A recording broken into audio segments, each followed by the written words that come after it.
Hey friends, if you wish to fix a failed Windows 11 update, then please watch this video.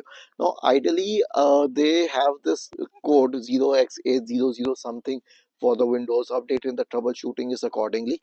But I have this one thing that whenever I encounter any issues with Windows updates, I simply reset Windows Update components. Now, why am I doing this? Because first of all, it's very simple.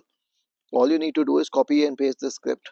Okay, I will share it with you in the description section of the video.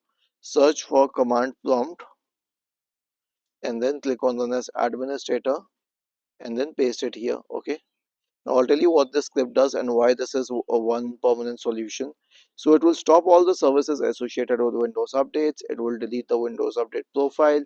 It will delete the contents of the software distribution and cat to folders. It will re-register the DLLs. It will reset WinSock, and then it will restart the services associated with Windows updates.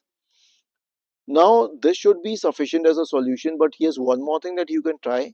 You can run the Windows Update Troubleshooter. So, right click on the Start button and select Settings from the menu.